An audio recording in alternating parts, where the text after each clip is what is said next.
This is the same autopsy tí lawyer yín ló máa gba 9 million lé lórí o àbá ti gbàgbé ni. Tó lóun lòun bá wọn méèyàn wá òun lòun fi wọn sóòtẹ́ẹ̀lì ṣé àwọn wèrè tẹ́bí sóòtẹ́ẹ̀lì náà ọ̀nà certain lọ́rí gbé wá. 30 million. This is 30 million. Bàbá wa sọ pé ẹ sọ díẹ̀ kẹ́ gbẹnu dákẹ́. Mọ iye owó yẹn ní UK ní UK money owó ọdún kan yàn kan. Àwọn tó bá ṣiṣẹ́ púpọ̀ owó ọdún kan wọn nìyẹn. Ẹ má fún wa mọ́. Ṣé wọ́n dá £1 nú owó yẹn? Ọ̀sẹ̀ tó bá dáná owó yẹn àbẹ́ tó bá mọ iye owó máa mọ̀ pé ó dá ẹ̀wà ẹ̀kẹ́ ní feelings. No, because you will not blame them. Yorùbá ní òkú òmòye tó ń ta gọ̀ lọ́rọ̀ wọn.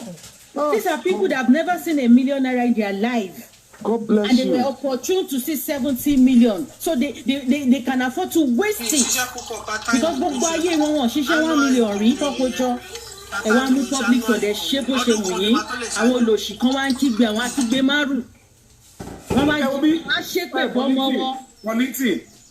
You people understand it will show like for you. Oh shit. Mr. Yomi, I understand you more than you hold on, sorry. Everybody can listen. Dr. Towaye came as a witness on the invitation of who? Of Baba's lawyer. Abi? Yeah. That means before you can bring somebody as a witness in your own case to prove whether at the inquest or a trial court, you must have gone to speak met with the doctor. Yes. They must have had show support on CCTV. Tell the presenting. Okay, can I have? Should be witness footage? Yes. He's your witness. Let's have the footage. Why? That's the footage not there. Yeah. And then we saw a footage that King of the South has been showing us. That footage is from the hospital. We want to see one of the footages. At least we can be able to tell. We'll be able to confirm it. We'll be able to confirm it. They are not doing anything. They will zoom it.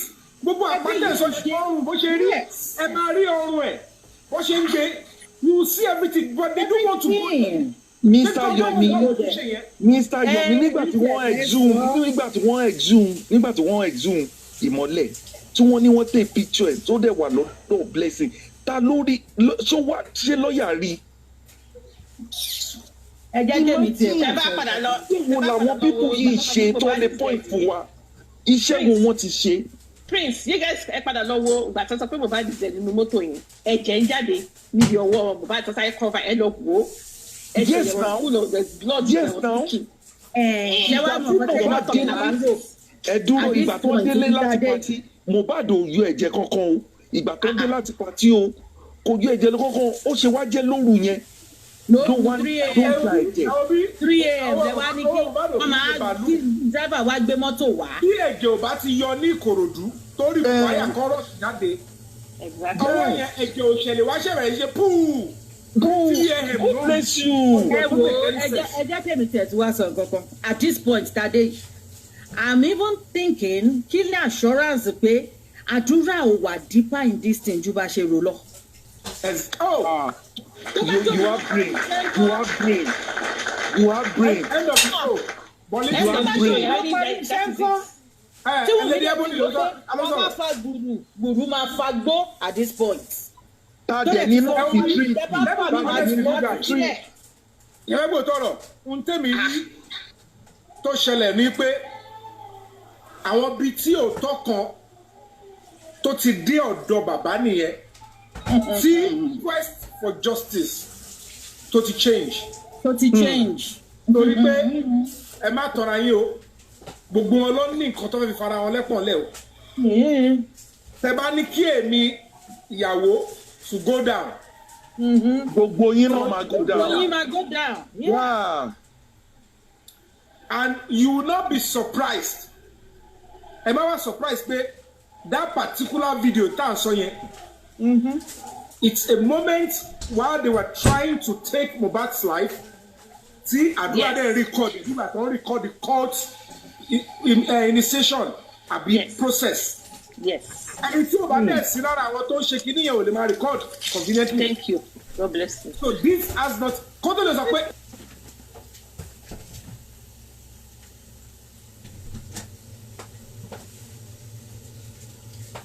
3 seconds to power tap. Tó bá jẹ́ pé aláàta ló pa Mohbad ní tí mò ń ṣàdúró tí mò ń ṣe irú àwọn ìyá àti ìyá máa bó èèyàn ni. Yes. Torí pé ló wá wá jù. Mi ò ṣe kankan tó bad. Wọ́n dẹ̀ stage gbogbo àwọn tó máa bú mi. Àwọn tó máa pè mí ní onírọ́ tó máa pè mí. Wọ́n dẹ̀ stage social media. Àwọn oníranú Yomi. Ìyábọ̀ fi sá nìyẹn. Ìdí torí Yomi Hamzat tó ṣe rọ́gbẹ̀ nìyẹn. Yomi, let me tell you. Wọ́líntìn Mr. Yomi ṣe mọ̀ pé àdúrà ni nọ́ọ̀sì tọ́jú tó ń pè fún àfàbà. Àná ẹgbàgbé tọ́jú anybody. Tọ́jú anybody lẹ́kọ̀ọ́ wá ní. Ẹgbàgbé sí ìyẹn. Nọ́ọ̀sì tó ń tajú ń lò. 3 seconds video yẹn. Ṣé wàá kọ́ show ẹ̀ mọ̀ if not ṣe fi sticker síbẹ̀. Ẹ wò ìyá kan wà ní kìíní yẹn lẹ́lẹ́sẹ̀ ó gbá slippers báyìí ẹ wẹsẹ̀ lọ. Ohun tó ṣẹlẹ̀ pẹ̀lú fídíò tí àdúrà send.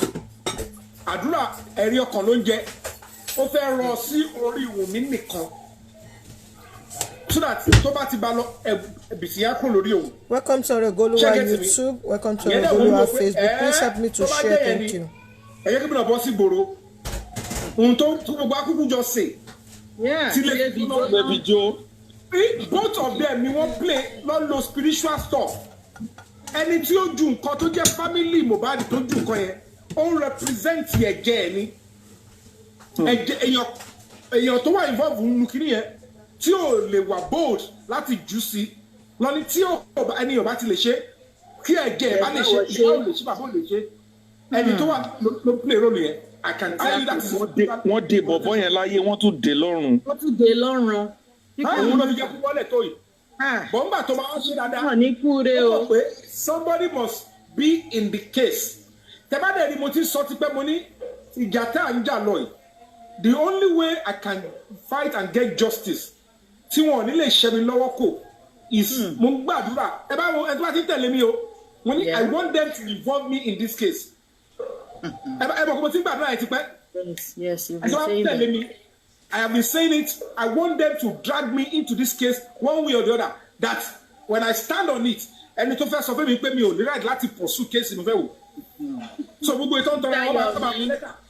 How you will know that Baba is not really looking for justice? Ẹni máa kú ni ó kú nínú ọ̀rọ̀ yìí. Àtijọ́ tí bàbá yìí ti ń sọ̀rọ̀ kò bó tarí ṣépè pé ẹni tó pa ọmọ mi báyìí ló ṣe máa rí fún. I have never heard him say that. Woman, your brain. Very true. Very true. He's so quick to curse people that have contributed for him, to curse people that are sweating, that are going back and forth because of his child. Who does that? Who does that? Who does not know that he knows what he's doing? Bàbá ò lanu rí sọ pé ẹ̀yin tẹ́ ẹ ṣe ọmọ mi báyìí o, báyìí ló ṣe máa rí fún yín, abiyamọ. Okay. Torí pé gbogbo wọn lábẹ́. So what if Talk, Mr. Yomi. What if Zomo was actually in the house and was having the cooperation of Adura, and they were sent by who I would not want to mention now to finish the job. For a spiritual or sacrificial or whatever for Kiki and expansion. Don't forget Mohbad wọ́n ti pa Lápàsáyé already. Ó ti bẹ̀rẹ̀ sí ní memory loss. Èèyàn kan ti condemn ẹ̀. Somebody has been wọ́n ti ń fún ní nǹkan jẹ. Wọ́n ti ń pàbọ̀ díẹ̀díẹ̀. And láàrin mi àti àwọn èèyàn ìṣòro táwọn èèyàn ṣe ń wá òkìkí àtàgbára ọ̀tọ̀ ni. Ọmọ olókìkí wọ́n dẹ̀ fẹ́ lò. Sọ díẹ̀ kó mẹ́nu dákẹ́. This thing, like I always tell you, the spirituality controls the physical. Absolutely. And ẹ má lọ wà surprise mo sọ fún yín sẹ́ gbogbo àwọn tẹ bá rí pé nǹkan kan ń bà nígbà tí mo sọ pé wọ́n lépa ẹ̀mí mi ń jọ sí nígbà tá a máa gbọ́ pé nǹkan kan ṣẹlẹ̀ sáwọn èèyàn torí there was something that was supposed to happen to some people. Tí mo bó ṣe ń lọ o kò tí yẹn wọn mọ bó ṣe ń lọ ẹni yẹn náà ló tún padà bẹ̀rẹ̀ sí lérí pé nísìnyí o they will come kìíní kan kò fẹ́ kú bọ̀rọ̀ ẹ má worry, they will now know that ẹ má sọ̀rọ̀ yín lọ.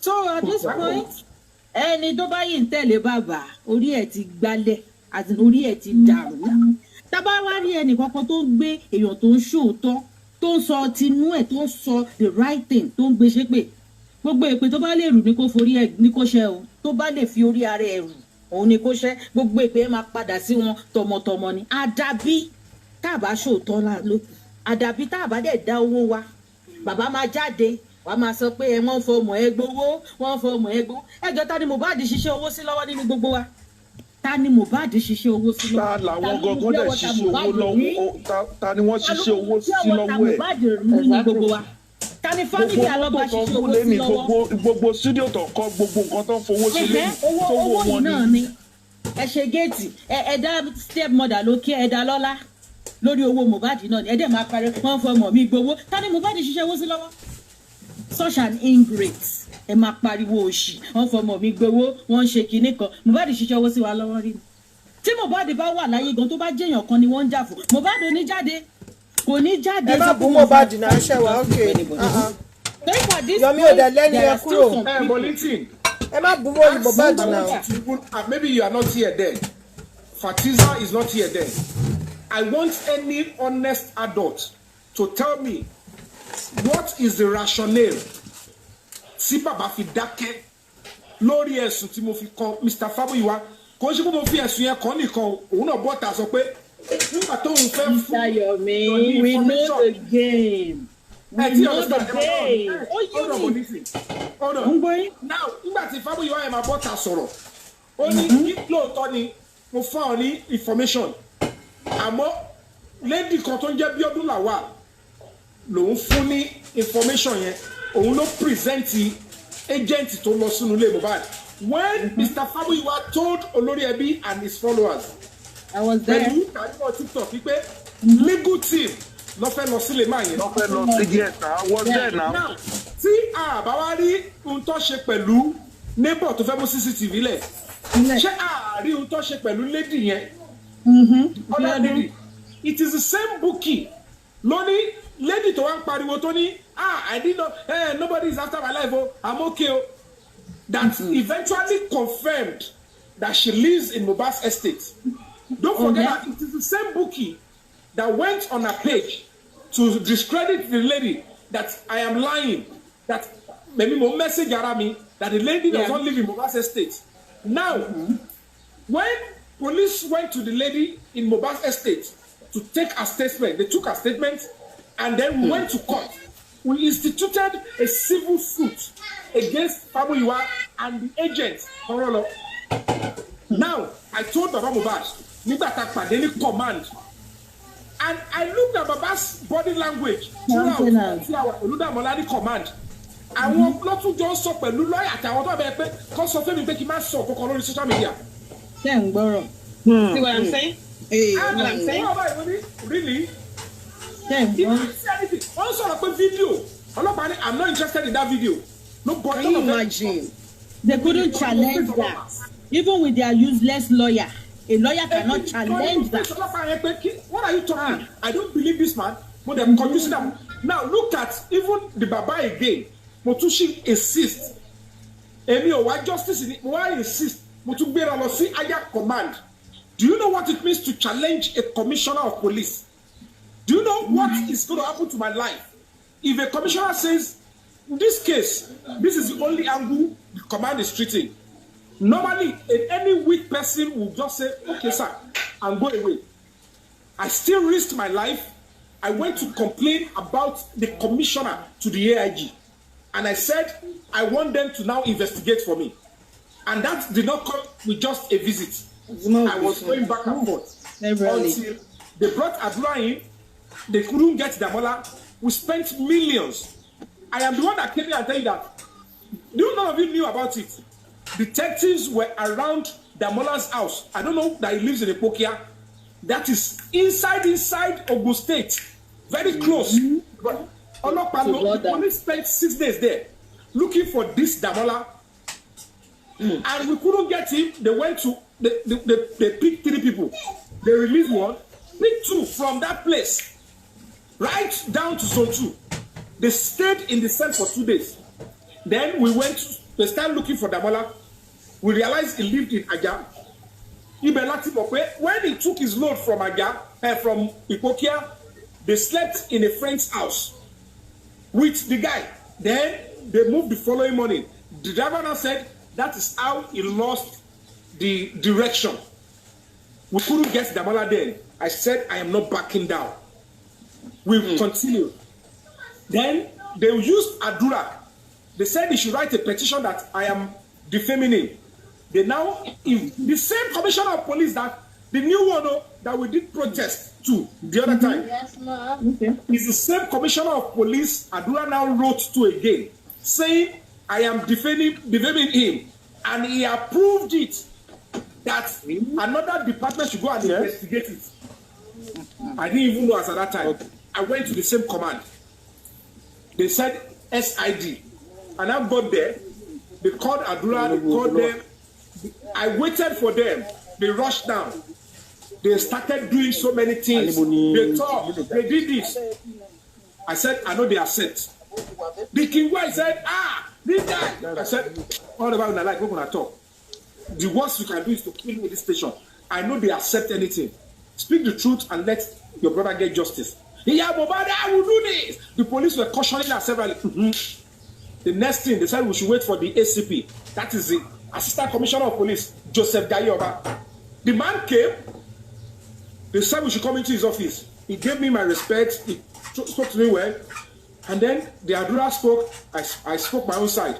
Yeah, Mohbad was that. Just like giving me a signal like, keep running there, the job. I'm like, I don't understand.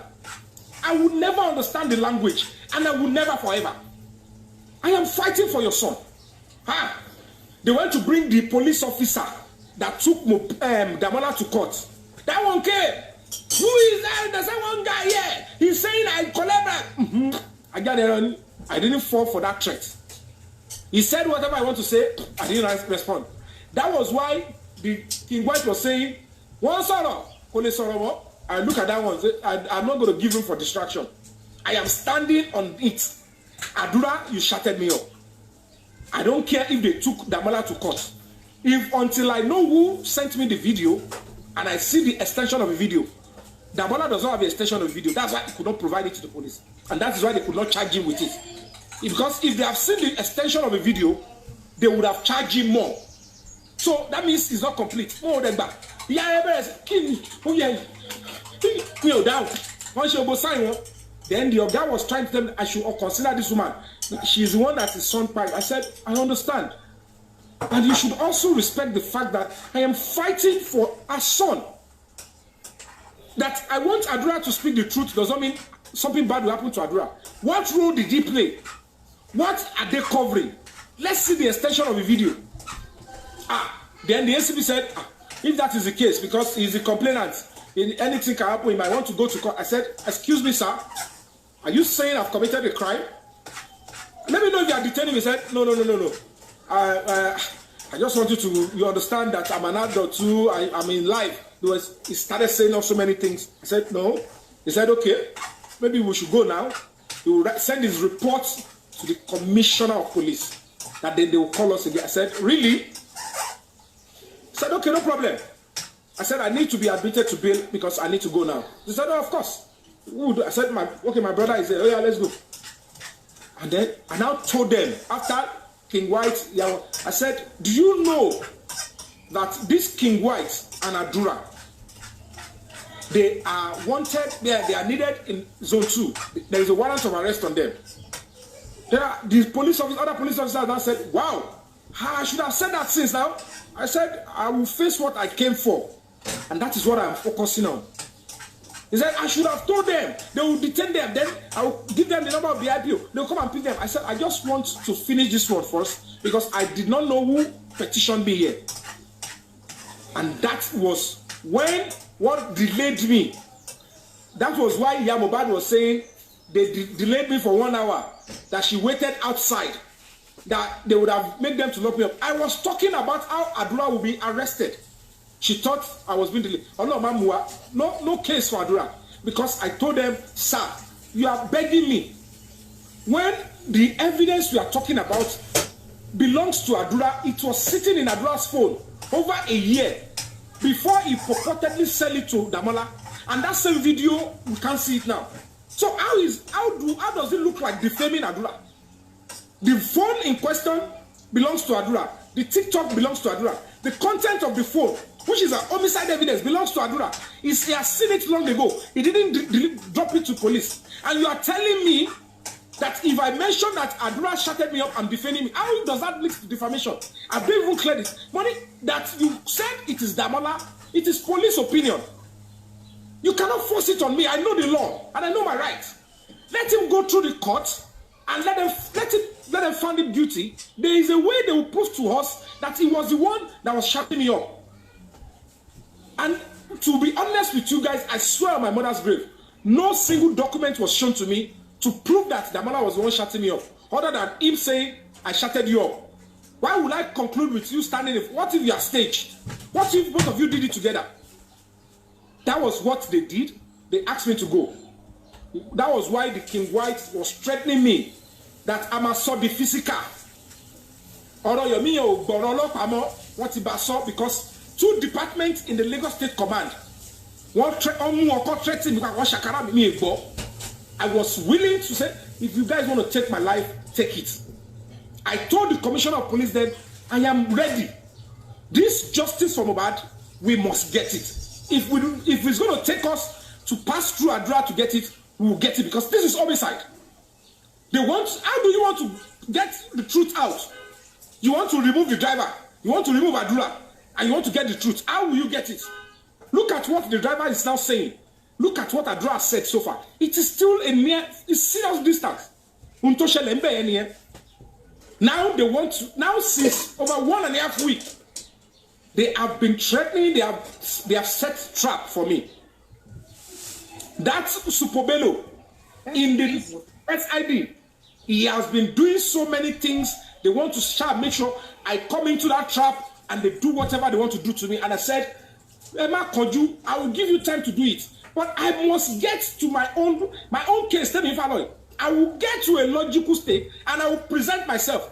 Is it prison? Send me. Is it taking my life? Take it. But I will not enter a trap when I have not even get to somewhere reasonable in my own case.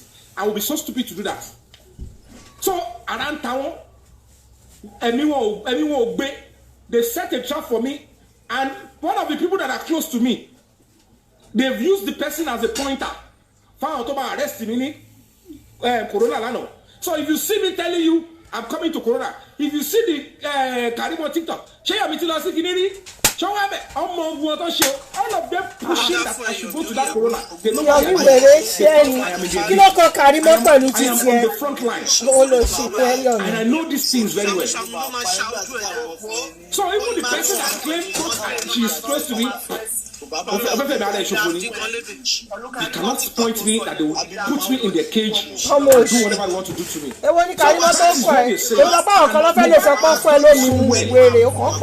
Making everybody to see who they are.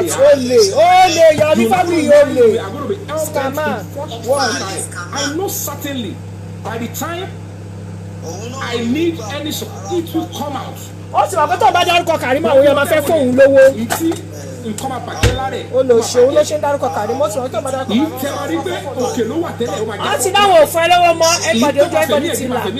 And Mohbad will still get justice. Watch it and see, because it is sacrosanct. It is germane. They don't know. So that is just the whole story. Kofi, are you there? Thank you, Yemi, for saying all this. This is really good. Interesting things. You just had it now. You really went through a lot, and God will continue to protect you. But this is too much. These people, I don't understand. More is still coming, but just me. But you know, bad to kind of people. These people are just too. Thank you, Baba. Mohbad go more, but what can I go? There are some people that they are inconvenient enemies that you cannot. You find. Eniola Jao, premiere máa jáde very soon on the 30th. Other caller náà ni. Film máa jáde, new film máa jáde for Eniola. is very, very important and germane. So whatever it is that they have done, they should praise up. Mohbad's parents should praise up. The Lord does not give anybody the chance to take anybody's life. So we are not going to use the system of our government to aid and abet an accomplice in murder because of sentiment. Come the come padà ló méjì pọ̀ kí ló kọ́ yẹn pẹ̀lú gbóyin. Ababa yìí kẹ́dùn tó bá ti dé stage yẹn àánú mi dẹ̀ ṣe yá yìí o òdìdí ọmọ méjì but it is what it is fún sẹ́rasẹ́ra. Ẹ má dá ó lé ní. Ẹ má gbà káwọn kò sí bá. Bọ́lá wa ya tí Kàrímọ́ bá wá fún ṣe á máa parọ́ Kàrímọ́ ni o Wunmi sister Kàrímọ́ but you came for her first now she will not give it back to you you start crying everywhere. But me, there are so many things that I will be doing. I thank God for the few people that are supporting me, that believe in me. Some certain things we don't have to be coming.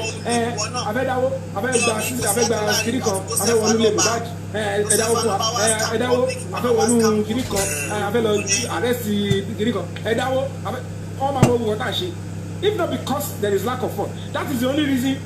They will see them saying, "That you're me, I don't trust what you're doing because I am soliciting for fun to push what I am doing."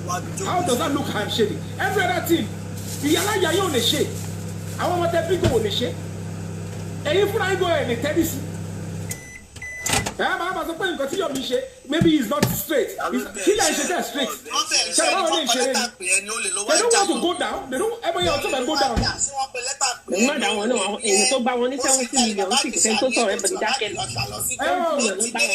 Well, she account one should be with the cash.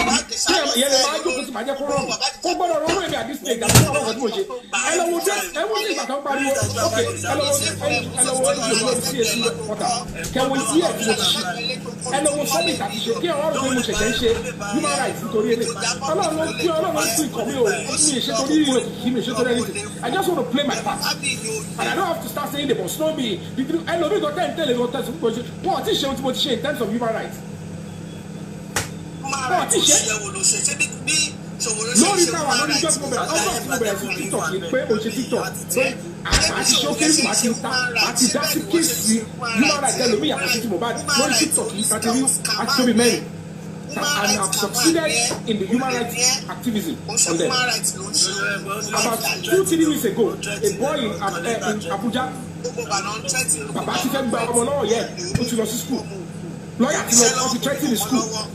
And Break the Silence Foundation intervened. And the head of the school said, your body, no. Kíákíá lọ sáré sọ fún lọ́yà kejì pé we have a legitimate uncomfortable court síbẹ̀ lọ́sọ̀ lọ́yà ẹ̀ yọ wọ́n straight ní pé yes you are correct. School ló sin ọmọ yẹn dé inú mọ́tò tó fi dọ́dọ̀ yẹ. And the boy is now okay with the parents. I don't have to come to social media to say that. I have another case that ṣe lọ lọ́wọ́ lábẹ́. So, I'm just here to play my part. And it's all called my select my shit. So they don't know I am doing what naturally I want to do. That's why everything it is not about money. It is about playing a part. So I am thanking God for the spirit of Mohbad. He's going to keep fighting till justice is served. If Baba is going to come back to who or what he's fighting for, he should accept for good that there is almost 100% assurance that Adura will have to speak the truth and will have to pay at least to a degree. Whatever it is, if there is going to be plea again, I'm a robot. But no, I want to jade loru. What was he doing? What was he doing? Did he tell us that at the Corona inquest? Did Adura tell you this?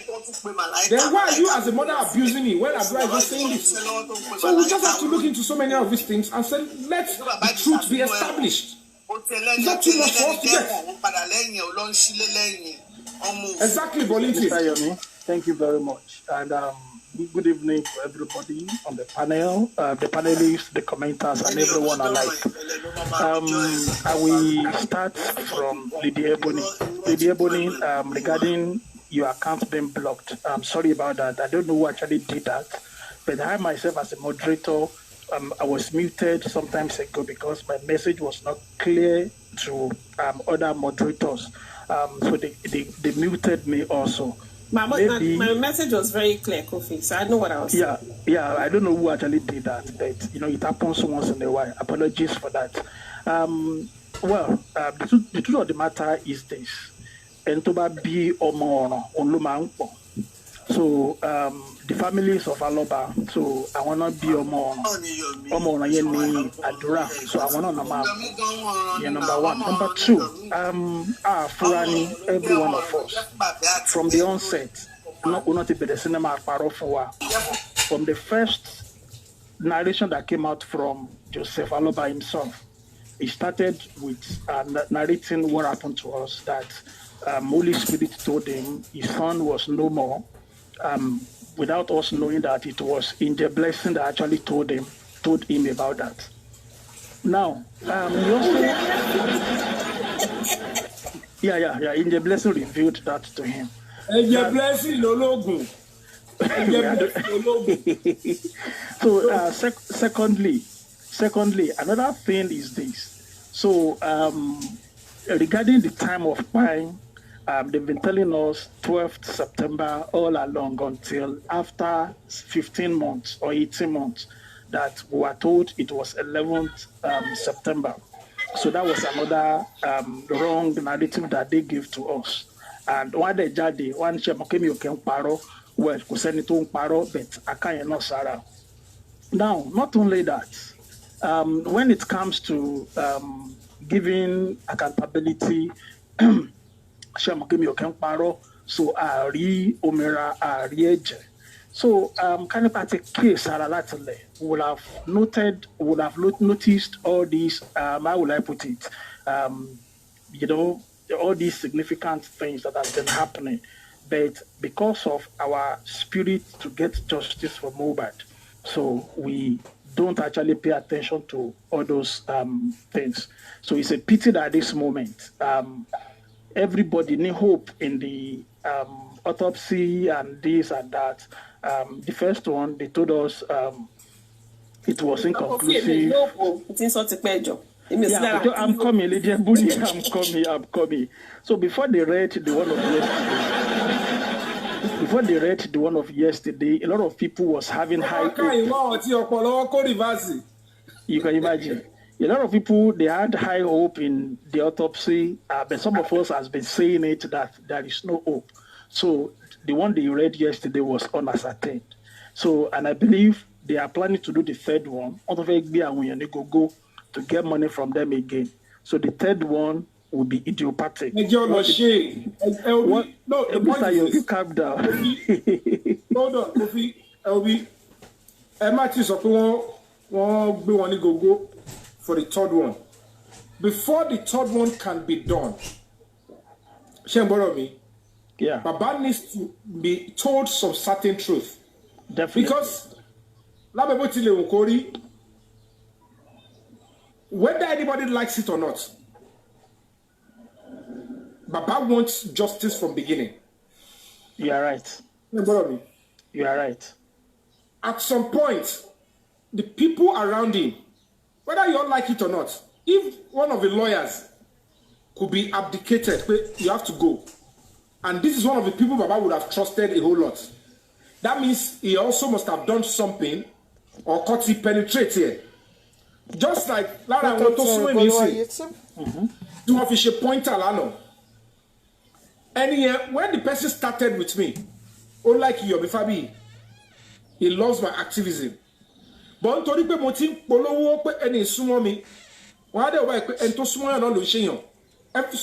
has got a price. I know. You know what? At this point, I am staying off any price. Yeah. The only price is either I stand on what I'm doing or you take my life. That is also a price. Yeah. Shall I get to me? So we have to cut him some slack.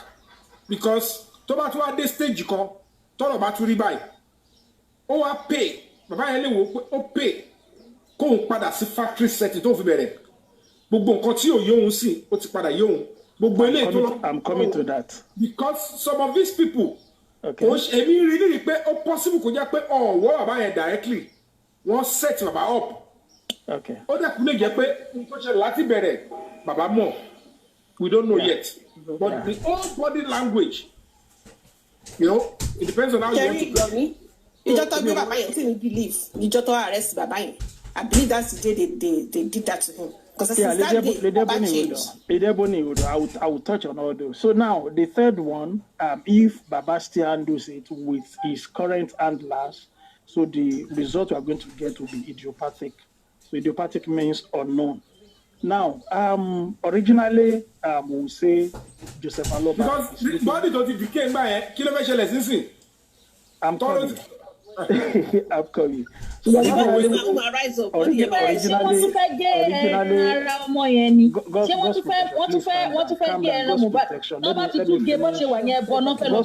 God's protection, please. So originally we assumed that we assumed or we felt Joseph Aloba is looking for justice. We may be right, but along the line, he entered wrong acts, and those ones they fingered his brain and probably they misled him. I don't want to say they misled him because Abubakar Ajani who might check them. Ele to ba fe so fúnra rẹ̀. En tó bá dé konika tó bá ṣe ìkà wà nínú ẹni náà fúnra rẹ̀ originally.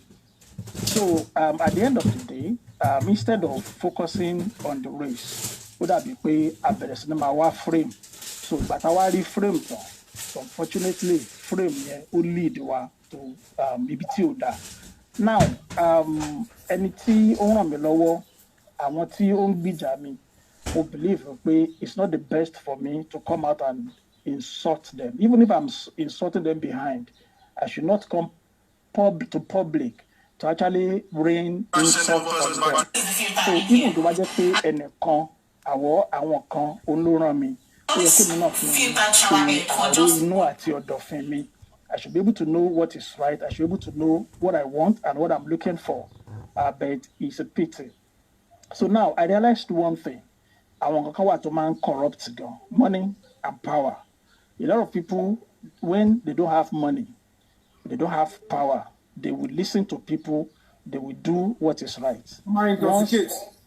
Once they get money and they are powerful, so they misbehave a lot. So now, a lot of people, I've said it clearly, my coming out to fight for justice is not to support Joseph Aloba. Joseph Aloba still has mouth. He can still speak, but Mohbad cannot speak again. And it's Moho near allegiance me.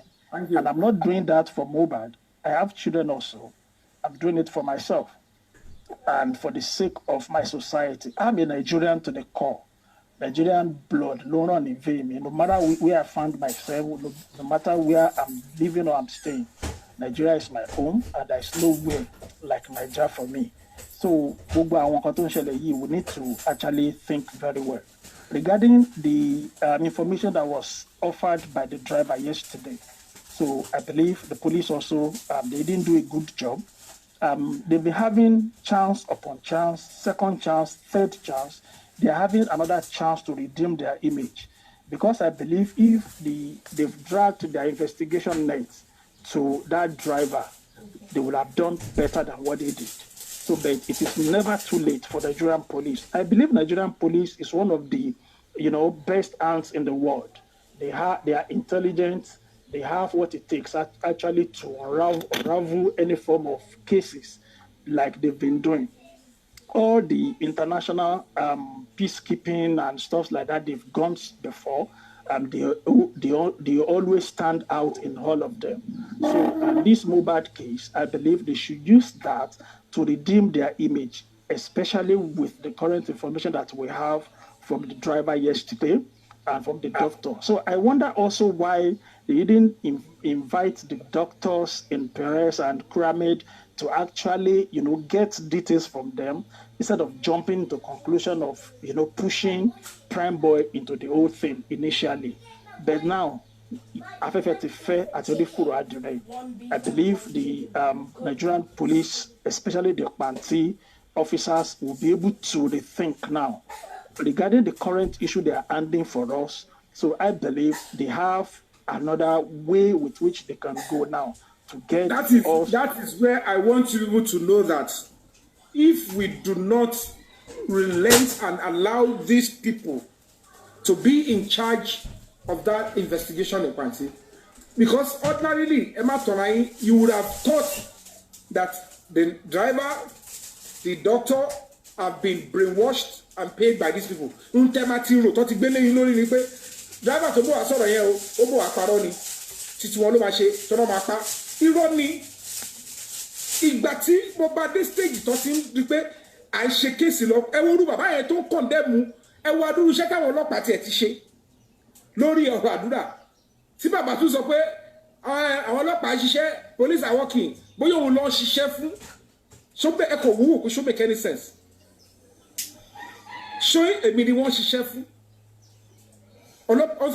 bóyá àwọn ọlọ́pàá tó ń fún bribe so máa jókòó lé máa fún ọlọ́pàá bribe kó bá mi lọ máa wá fi lé mi lé ká tó lè dé kóòtù ní aago 7 láàárọ̀ ká tó spread around ká tó kọ́ lọ sí police station Pennsylvania police station kọlọ land kọlọpàá land síbẹ̀ káwọn ọlọ́pàá tó wà ńbẹ̀ mọ́tò 3 ẹjọ́ pàkọ́ wà fún ẹbọ mobilization yẹn ẹ wo gbogbo àwọn tó ń tẹ̀lé wọn ẹ wo pé akó fóònù lọ ẹ wo rọ́dọ̀rọ̀dọ̀ tí wọ́n tún sọ àdúrà sún ọjọ́ mélòó ní police cell yẹn almost 2 days lọ́sùn bẹ́ẹ̀ bàbá sọ pé ilé ló ń gbà wá ló ń gbà lọ. The question is, why are you condemning all these things? Torí dàbọ̀ tí a bá ti ẹ̀rọ pé kìíní ṣebí Dàmọ́lá ó pẹ̀lú ẹni tí wọ́n ti síbẹ̀ Dàmọ́lá náà wà níbi tó wà ń bẹ̀. And the question now is this Dàmọ́lá, number one, tó bá jẹ́ pé ẹ̀ ń rò pé òkè ẹ fẹ́ tiẹ̀ fẹ́ ṣí yẹ̀yẹ́ ṣú inú ẹ̀ kí ni yìí máa dùn pé Dàmọ́lá náà pẹ́ lára àwọn tó fi ilẹ̀ òkú máa lọ bọ̀. Then you claim what is going on? Táwọn olóhùn fún bàbá yìí nínú courage pé it can be doing this in the public. Débi pé ẹ̀tún jẹ́ kó yí bàbá ó ní ẹtì bàbá ní ẹtì fi yí àwọn pé àwọn ní frame ju èmi lọ ẹ̀yin wo lẹ fi yé wọn yẹn ṣé ẹ̀yin tẹ́ ń jókòó sórí TikTok yẹn náà ẹ ti rò pé ẹ̀yin náà ti ní frame ẹ ti wá present bàbá bíi celebrity so wàá wò pé àwọn yẹn náà wá fún ẹ̀yin ní gift but táwọn bá ti wá sórí live báyìí wọ́n kọ́ máa bẹ̀rẹ̀ sí ní da gift bò àwọn frame yẹn pọ̀ èyàn bí Fábí yóò wà ní frame mọ́ because I know Baba di Pella lórúkọ baba di Pella get. Because I don't understand. I thought it's a noble thing to stand by the public. Bóyá bí tètè káàdì mo ti mọ̀ kí n ti bèrè lọ́wọ́ àwọn Oríyọmí àbísà tẹ̀ pé why did you back out? Kí bèrè lọ́wọ́ bí ìyàwó ẹ̀ àwọn tó fẹ́ lọ bá tó yìí. Kí wọ́n wẹ́ so that's who they are, then I stay away. But I don't regret whatever I do.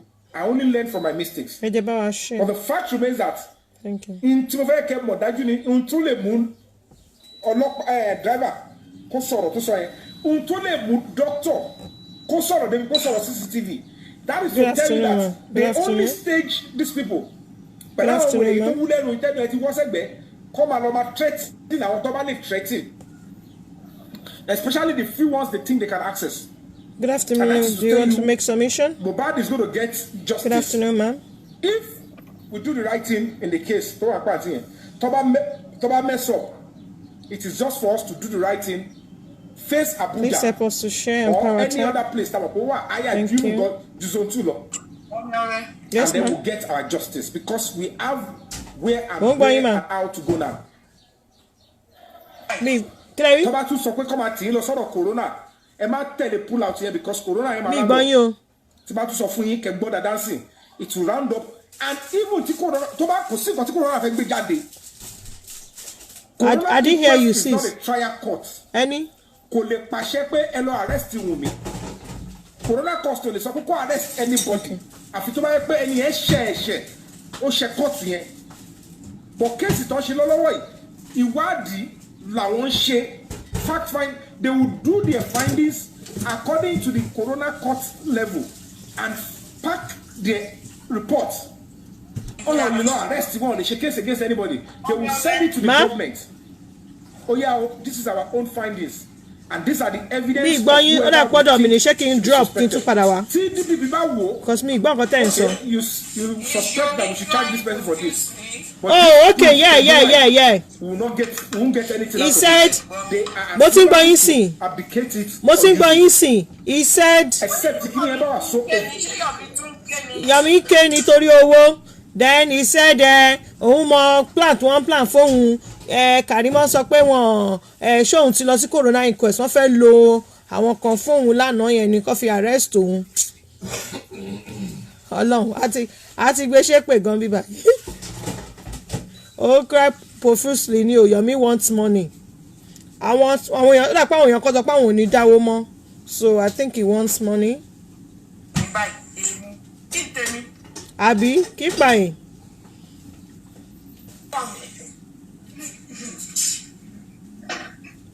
He was crying profusely. Òun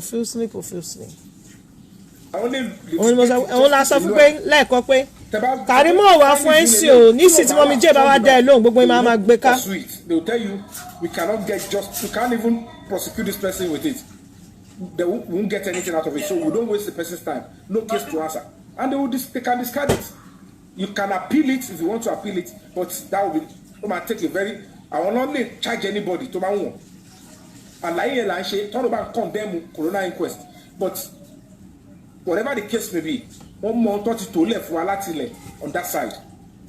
So let's focus on this video evidence which is a new lead and under the law because homicide does not have statute of limitation. See any new evidence bá jáde. Thank you for power tapping. Thank you so much. Thank you. Doctor yẹn sọ sí àti driver yẹn sọ. There are new evidence that can be sent to police to go and investigate. Okay. Bí tí ọlọ́pàá tẹ́ bá competition against the doctor yẹn sọ, police can go to Kuramed, that Perez, to lift the CCTV officially. And whoever they see there, tó jẹ́ pé nǹkan tó sọ ti yàtọ̀ àbí tó bá notice in the CCTV yẹn, something that will lead to them to say, look at what we are looking for. They can arrest anybody. And charge the person to court immediately.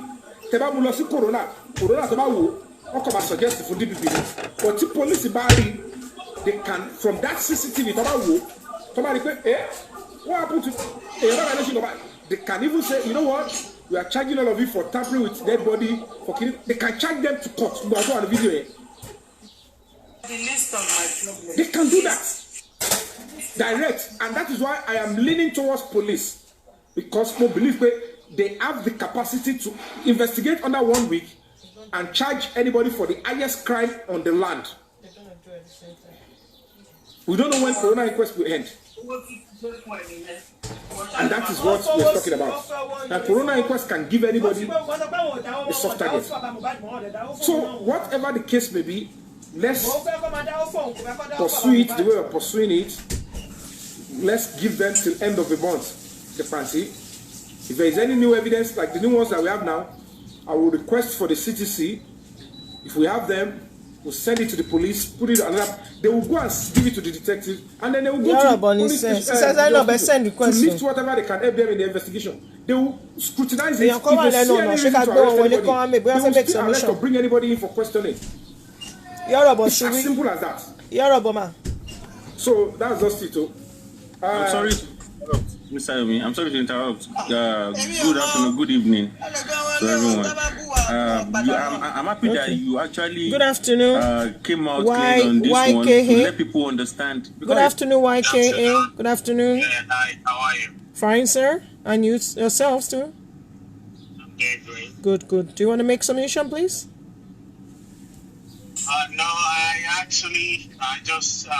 was just passing by. Oh, you just made a mistake. I'm pressing. Just was listening a little bit.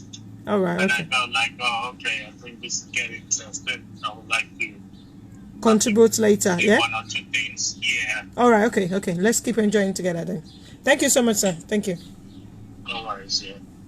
Phases, like phase 1, phase 2, phase 3, the way this thing works, and wrong steps have been taken right from the beginning. Right from the beginning, there are some things that they are supposed to do first that they actually neglected. On the long run, what this will win is that it's actually going to slow the process of things down. I can tell everyone here now, because I can see we have a lot of people, we have a lot of audiences. I can tell you, if you are to go with Corona the way we are going, you only hear adjourned month by month, adjourned till 2027. It will keep going like that. This is the reason why we give people the evidence of doubt, that let us see what they are going to read. Because actually, when people heard that they were going to read the autopsy, some people were so positive about it, although I was part of those people.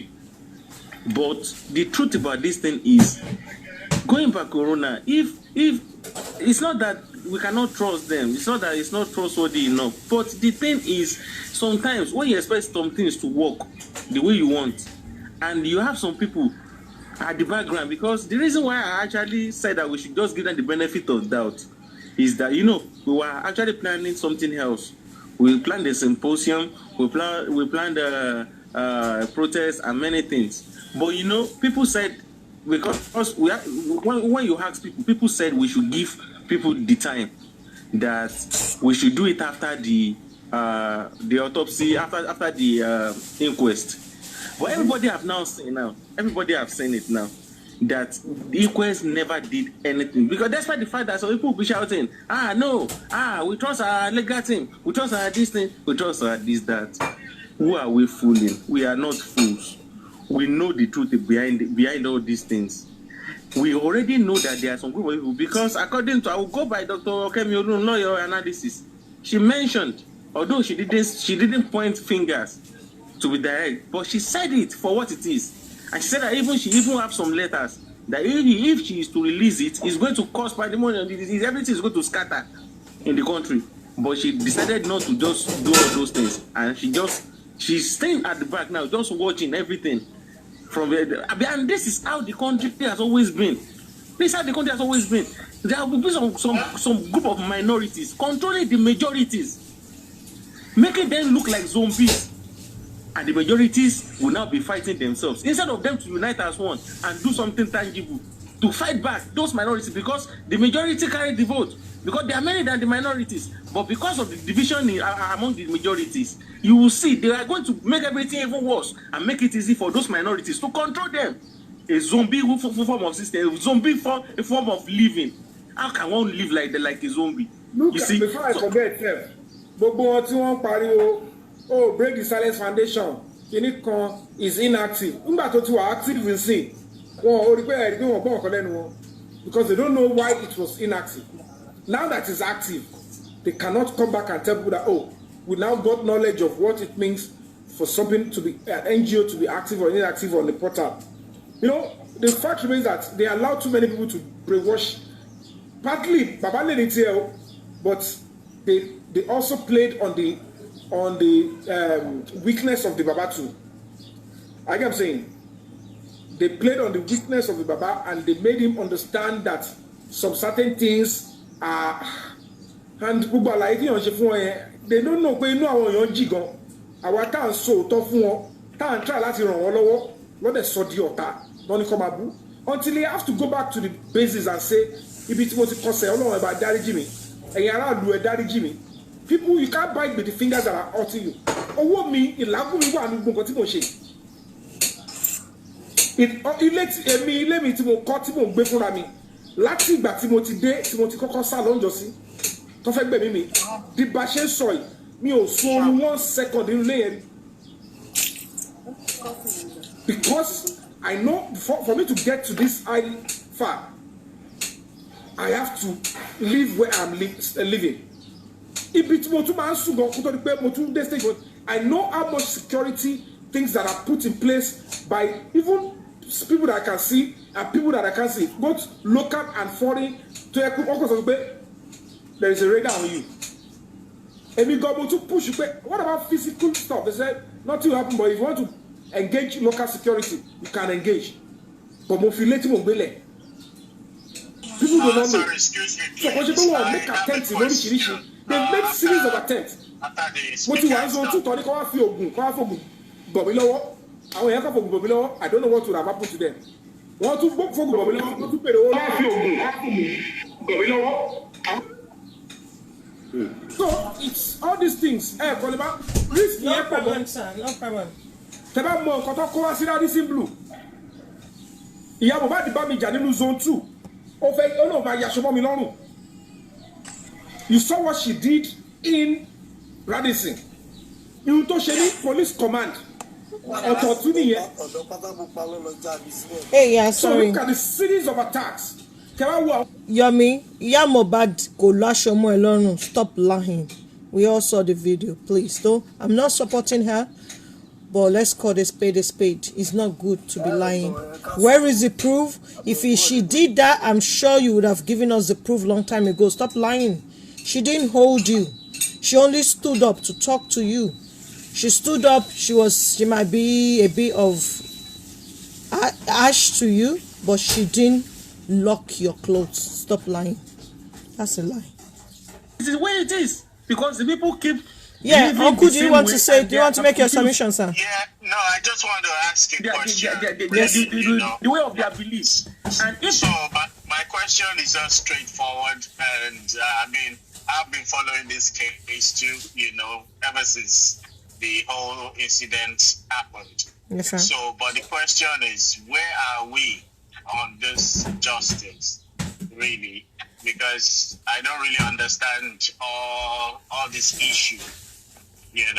What we are talking about. I mean, they set up an inquest, are they doing anything? Is there a lawsuit to find whoever killed him?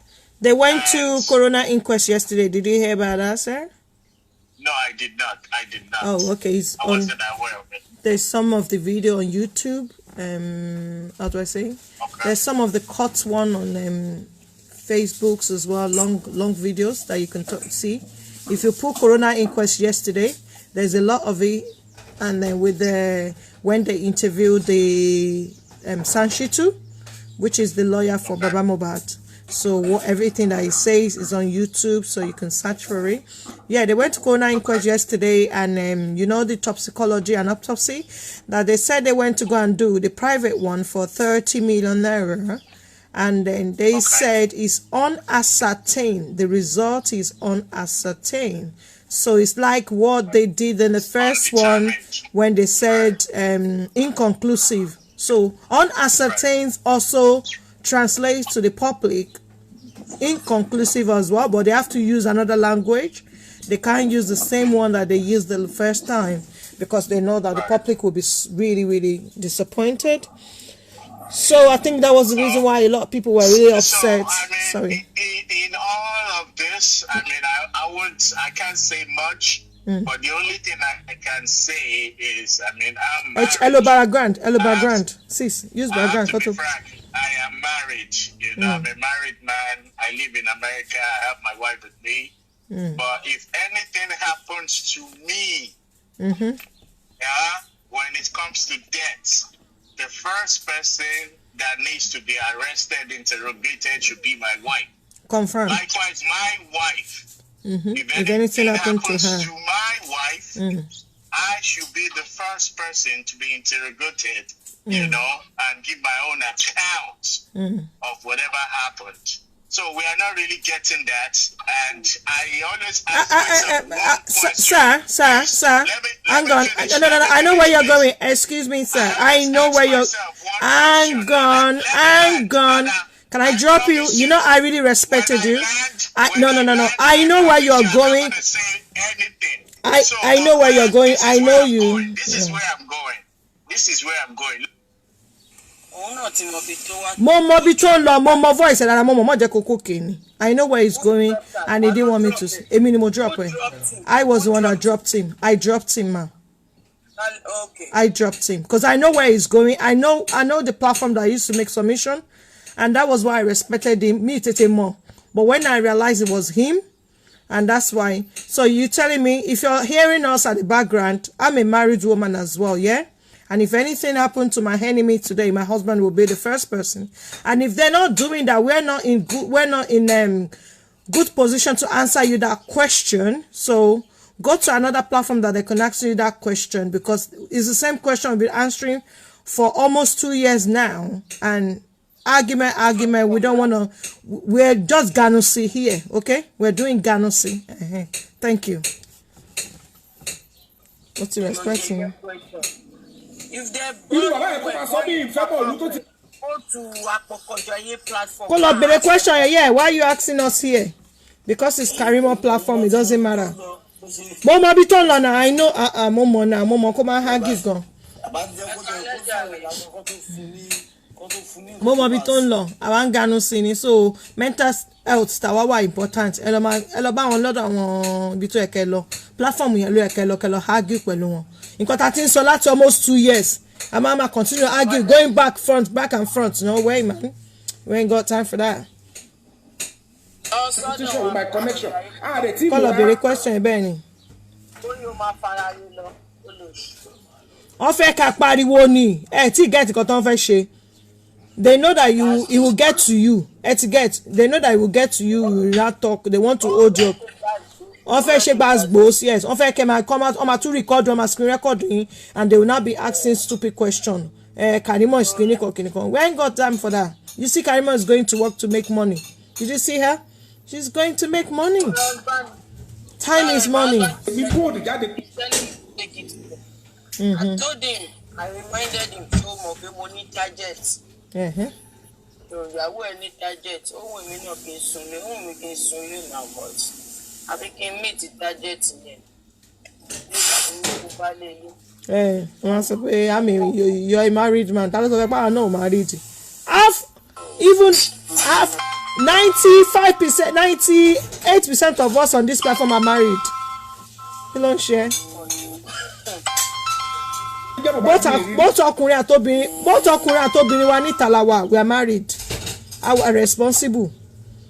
Lè gbọ́dọ̀ lọ́rọ̀ sórí ọjọ́ social media ká máa ṣe ranty all the time. You give it to us, we give it back to you, but we respect you. Pé wọ́n sọ pé every year o a ṣe fíìmù. Tí wọ́n á yẹ kéésì Mohbad ni mo fi stop tí mi ó yẹ kí n ti ya fíìmù mi náà. Fíìmù tí mo ń ṣe bí ọmọ gọ́ọ̀mì tí lọ gbowó ẹ̀. Mákẹ́tà ti pè mí kọ́ mi ẹ̀yìn dìímú náà. Come and shoot another movie mi tí lọ. About 6 to 7 projects. Àwọn ọmọ tó kọ́ṣẹ́ lábẹ́ mi sá. I want to do mi tí ráyè fíìmù báyìí. Lọ ṣe fíìmù kò tẹ́ tó ń lé ẹ. Lọ ṣe fíìmù. Wọ́n pè mí sí fíìmù last week. Mo lọ. Ta ló pè sí fíìmù wọ́n tán ti bá mi. I don't want to be. Yóò bí ìrọ̀pọ̀. So kí ni ọ ṣe tí ẹ appreciate ẹ tún sọ gbogbo àwọn kan yẹn. So he needs to rearrange his philosophy or ẹjọ́ kò sẹ́gbẹ́ kan public ló wá justice for Mohbad. So leave the public and let them do it. Ẹ̀yin family ẹ wà bẹ́ ṣe wà. Èyí tó bá ní ẹ̀bọ lẹ́rù ní the investigation will get to you and you pay. Owó ni Yomi wá owó. Stop thinking that the family should be put in front. Wọ́n gbogbo yín ni. Àwọn tó commit a crime náà lè tún sọ pé kó wà in charge of the matter. Títí tó fi gbé bàbá yẹn kó orin kẹ́ máa dáwó fún. How do you get to that stage? It's the public, but any organized institution to take charge. But absence of a proper NGO, no father to go. Let's rely on the family. Our father says, if I got Baba me, Baba, kini, Baba. Who get time to the abuse, Baba? But we can criticize him constructively because he put himself in the center of fighting for the justice. Or they receive public funds, one take administrative step. So it can be questioned. That why don't you do this? Why should your power of attorney do this? That is why the family worker can go to some platforms and still lie blatantly in order to escape. That is why the likes of the Karimo TikTok can even gather people and say, fake petition. Now, I want to tell you, petition and call the party, or call us Shelly Lorenzi. See me back for any pressure. Call about it. She be told me your body. Kitty Juma Baba Panty. On the play, Zontu think be shy and to be sorry. What if Baba says, okay, I agree. I get that para count of party. Am I shame? Don't it tell about it back? I should have come in. Oh, yeah, Pami, I didn't know about it. Can I get to with the you live a pool? Oh, my God. So it just needs that sacrifice and courage. so gbogbo àwọn tó ti kójọ sábẹ́ ní ìmọ̀ràn àwọn yẹn náà ká máa sọ pé bèbí lọ jí stamp o bóyá olúwo ní stamp ewúrú àrífín yẹn mo dẹ̀ gbọ́ ogun yẹn mo dẹ̀ sì dúró. How many actors lẹ́rọ bó máa endure that kind of blackmail lies tó máa dẹ̀ dúró in public? You have to appreciate the fact that you see somebody you gave a name, you gave a face, tó dẹ̀ wò kó ń dá padà and stand by the public except wáyé pé irọ́ ni gbogbo yín pa wá justice for Mohbad. But if you are seeking justice for Mohbad and you see an actor that has a face and a name to say, okay, I am dedicating my time, I will leave what I am doing to come and stand by the public to get what you want. Any electoral won't condemn for you and they are accepted. Báwo ni Nigeria ṣe fẹ́ dá? Báwo ni ìfẹ́ dá? Because everything we are to help we as a country, ayétẹ́lẹ̀ wa voiceless. Then you condemn, looking for mistake. This is ẹ̀yọ̀ ká jókòó, that your me I don't for kí ni mo ṣe? Kí ni mo ṣe? Èyí tí ò jẹ́ kọ̀kọ́ tí ò ní kọ̀kọ́, abọ́ta sọ̀rọ̀ lọ́dọ̀ fún ẹ̀ máa accept wèrè wọn. So you just have to understand the fact that you don't give them chance. Check your way here and go for it.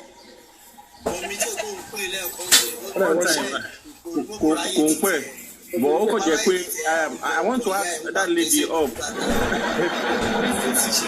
I want to ask that Lady Ebony. Lady Ebony, I don't know your username, but one thing is that you will not get muted or blocked if you didn't leave any negative comment. So I have on the name is Kendra. Go and look at the Kendra. I'm not one of those people. I'm a very educated woman. Yes, you can actually tell Mr. Yomina you can unblock you. Yeah, give him your username. It's Kendra, Kendra. They're blocking. I've been muted. They blocked me. It wasn't muted. I'm not able to see your program. Maybe they did that mistakenly. Anyway. Yeah, I've never one of those people that does such thing. Okay. Yeah. Yeah, that was the reason why I even came up in the first place. But I've been asking you in the comment section. The way she spoke, it shows. There's nothing like that here. Yeah, somebody did it. Just me, Jerry. And he told me send me a DM with the name. I'll check after. Yeah, send him a DM. Yeah. Okay.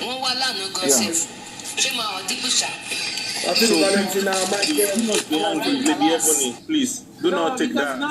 I keep it real, and I didn't like that. And I always tell you because I trust nobody in this movement. So You know, Mr. Yomi just getting to know how to operate this thing self. So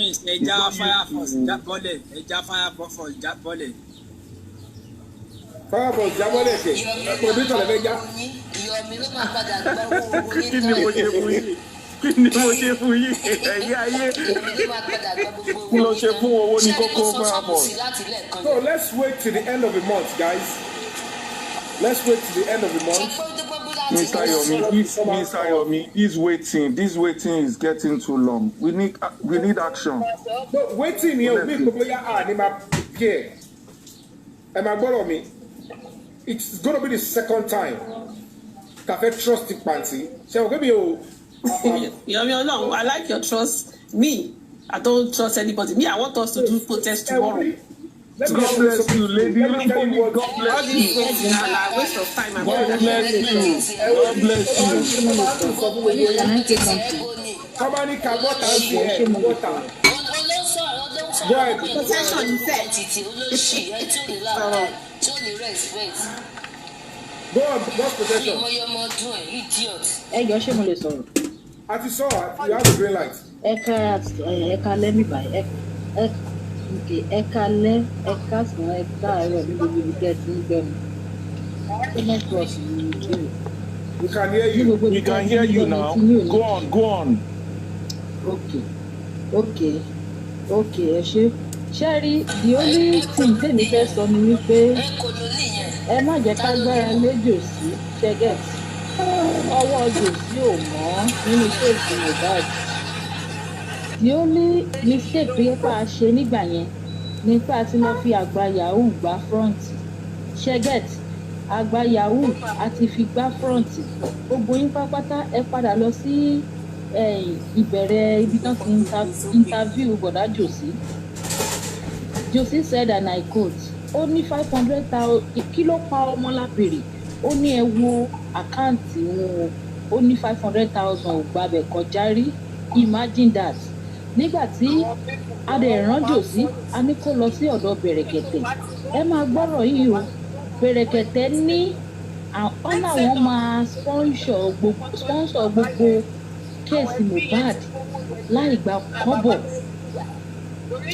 Josie máa kàn gò lọ́dọ̀ Bẹ̀rẹ̀kẹ̀tẹ̀ ní mo mọ àwọn tó ń ṣe justice gidi ẹ wo táìmù gba ti kí lorúkọ ẹni yìí when they agree justice for this boy Timothy ẹ wo báwọn òbí ẹ ṣe máa ń múra jáde bíi ti Josie kọ agbayahu ni Josie we talking Josie we use glass. àwọn èèyàn lè stardom wọn ò fẹ́ kọrin wọn ò fẹ́ di musical star something ìtura lẹ́yìn ọ̀fà ojú òjé lọ lórí ọ̀rọ̀ Mohbad ẹ ti understand.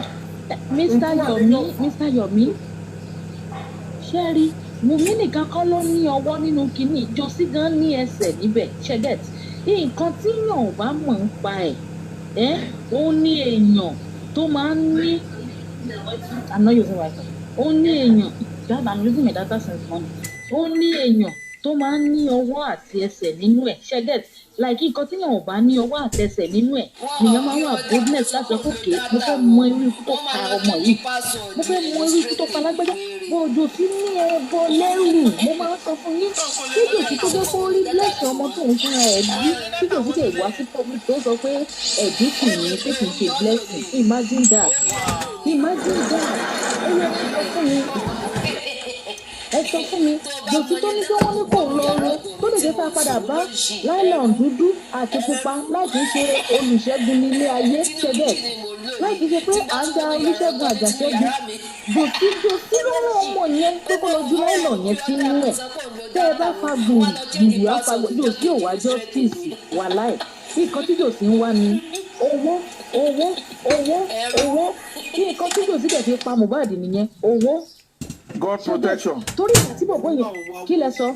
God protection o gbọ́ tí kid boss ẹ̀ tí ṣé kid boss ni àbí kí lẹ máa ń pe bọ̀bọ̀ yẹn tó sọ wípé táwọn bá ti fún Josie lówó báyìí lọ́jọ́ kan the second day tó máa ní kó lọ ṣe nǹkan Josie á ní owó ti tó kò sówó kankan lọ. ṣé rí ọ̀rọ̀ owó yẹn ọwọ́ ìgbà tí àdúrà ṣẹgẹt ìgbà tí Mohbad tó wà láyé wọ́n na Mohbad bí ẹni máa kú ni kí ni nǹkan tí Josie ṣe Josie lòun pè é ó lòun sọ pé kájọ lọ sọ́dọ̀ ọba kan lọ bẹ̀bẹ̀ ó ló wá gbóúnjẹ wá ẹjọ́ ṣé ó lè jẹ́ Josie ni wọ́n ń nà bí ẹni máa kú bẹ́ẹ̀ yẹn kó má force ara ẹ̀ láti lọ mọ solution kan tó máa ṣẹlẹ̀ sí definitely ṣe rí bí omi ṣe jòkó tí mo analyse ọ̀rọ̀ yìí o Josie ti mọ̀ pọ́mọ yẹn máa kú ṣẹ́gẹ̀ ẹ̀sán ló kàn fẹ́ gbà lọ́wọ́ Wùmí pé kò cooperate pẹ̀lú òun. àtẹ́wọ́ fún ẹ God's possession ó káre Wùmí. ó ti mọ̀ pọ́mọ yẹn máa kú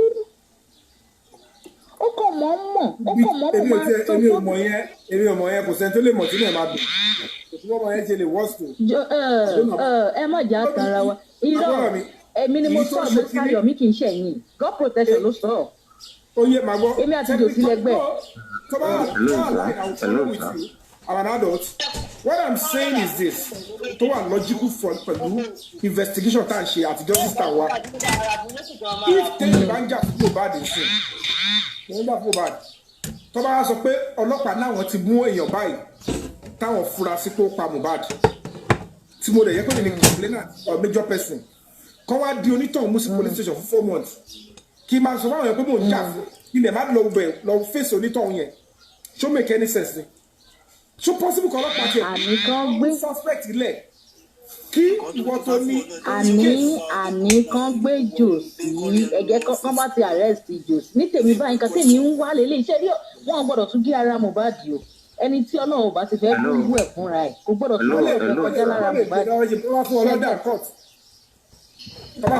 ọkì jẹun kí ló tún fẹ́ gé kìtànà ṣé jòsí ló tún fẹ́ lọ́bẹ̀ tún lọ gé ṣé eré tí jòsí bá ti gé ẹran ara Mohbad bó ṣe wà ní ẹgbà kó fẹ́ fi rìn ní oògùn ẹ̀ ní olóògùn ní jòsí o jòsí tẹ̀ ń wò yẹn kì í ṣe wòlíì olóògùn ní ṣẹ́gẹ́. wọ́n tún ti dáwọ́ autopsy mi. àwọn pẹ̀lú kì í ṣe àwọn náà fẹ́ ṣe autopsy sí ẹ jẹ́ ká ẹni sùúrù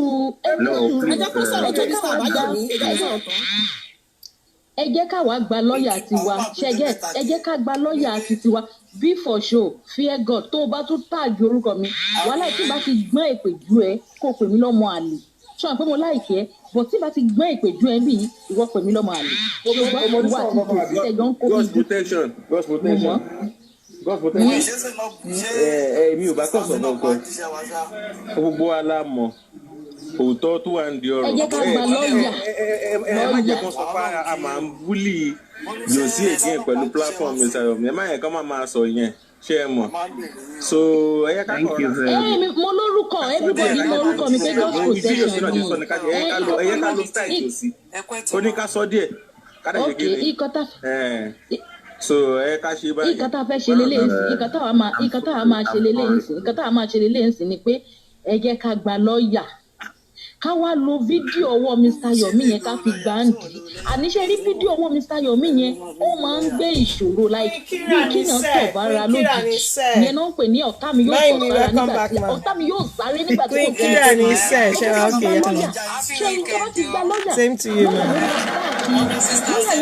kì í ṣe lọ́ọ̀yà tiwa o lọ́ọ̀yà ni a máa sọ pé ìfọ̀mọ̀bá ṣẹ́gẹ̀ that lawyer is for Mohbad because the way I'm looking at this now Mohbad did not have any lawyer Mohbad ò ní lọ́ọ̀yà kankan ṣẹ́gẹ̀ Mohbad ò ní lọ́ọ̀yà kankan torí fáàmì tó ń gbà times 10 million tó ń sọ di 30 million mọ́ public lọ́wọ́ ṣẹ́gẹ̀ bàbá ló ń dìfẹ́ǹdì okay Wùmí náà ní lọ́ọ̀yà tiẹ̀ lọ́ọ̀yà Agbábíàká ti Wùmí ni lọ́ọ̀yà 10 million tó ń tẹ́ni 30 million. lọ́yà 10 million tó ń 30 million yẹn òun náà bàbá náà. ẹ mọ̀ nǹkan tí mo máa ń ṣe. lọ́yà wo ló wá ń jà fún. ẹ mọ̀ nǹkan tí mo máa ń ṣe. mo máa ń gba page mọ́mí jẹ́ wọlé gangan ni. ẹ wo lọ́yà tó dúró fún Mohbad nígbà yẹn that was that first lawyer tó béèrè question lọ́wọ́ àwọn Fádélé àbí kí ló ń pè náà page mọ́mí jẹ́ gangan ni mo máa wà tí máa fi wọlé ṣé ibẹ̀ ló máa já mi padà sí orí ibẹ̀ ló máa já mi padà sí. ẹ ṣe a ló sọ pé lọ́yà yẹn ò dáa ìzí náà Jòsí ló sọ fún wa pé lọ́yà yẹn ò dáa just because ó mọ̀ pé dá lọ́yà ti ń wọnú ayé wọn ó yẹ wá confam ọ̀rọ̀ lọ́yà yẹn mọ́ 3 seconds video nǹkan tèmi ò bá dá lábàá ni pé ẹ̀yin public tẹ́ ẹ̀ bá fẹ́ ká sọra wa di dáwọ́kú nation ẹ̀yà gba lọ́yà fún Mohbad. ṣé wọ́n dáwọ́ rí kí Jòsí máa ṣe tiẹ̀. ó dáwọ́ rí. níbo ni lọ́yà yẹn ti fẹ́ lọ ṣiṣẹ́.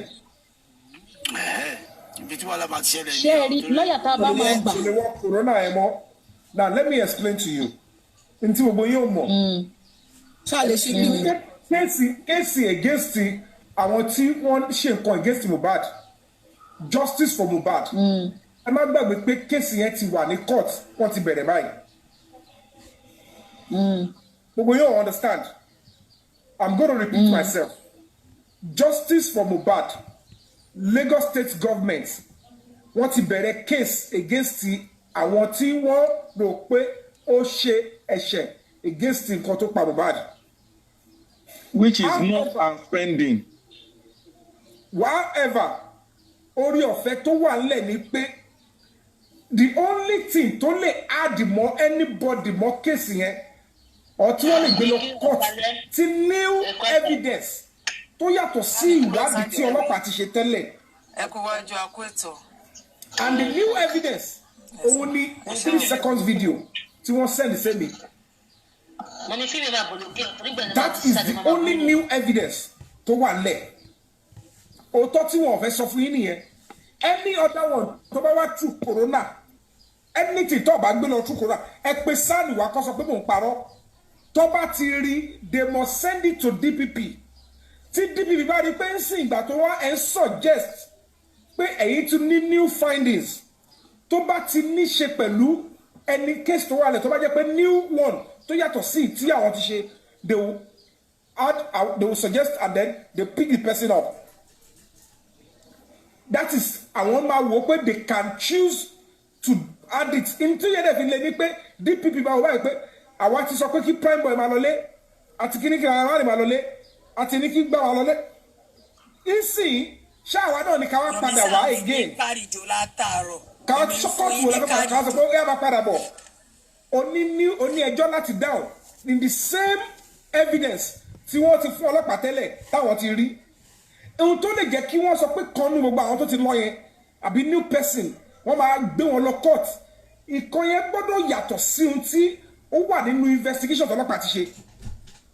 And between you and I ọ̀rọ̀ tí Dr. Sonsin ó ti sọ fọ́lọ́pàá ọ̀rọ̀ tí driver sọ yìí ó ti sọ fọ́lọ́pàá gbogbo nǹkan tó wà nílẹ̀ yìí gbogbo ẹ̀ lọ́lọ́pàá ti ní. The only thing tí ọlọ́pàá ò ní òun ni toxicology report. Toxicology report méjèèjì dẹ̀ ti wá sí ó ní àná òun ti forí ṣọpọ́n. And that is why because the DPP náà kò sí tó máa jáde ńbẹ̀ yẹn wọ́n ti mọ̀ pé kò sí tó máa ti di tí family ń gbé bọ̀. Ọ̀rọ̀ dẹ̀ ti ń yíwọ́ bọ̀ sí àwọn èèyàn ti ń dìde sí àwọn activists ti dìde sí foundation ti dìde sí ẹjẹ́ àtètè gbé àwọn ọ̀tá mọ̀ pé ní case ká gbé wọn lọ court because reputation attorney general ó wà at stake. If at this stage wọn charge anybody sí court nítorí pé mo pa ẹ má gbàgbé pé mo sọ́njọ́ yẹn ti pẹ́ mo ní kí ló dé tí kéèsì yóò lọ sí court. The murder weapon has been found. The nurse has confirmed pé òun lòun treat Mohbad. Ẹjọ́ kí ni Ministry of Justice sọ pé ó ń dá wọn dúró táwọn ò ti fi gbé kéèsì lọ court. Nígbà tó dẹ̀ ti rí pàtí bẹ́ẹ̀ ọmọ pé the next thing is to write a petition to the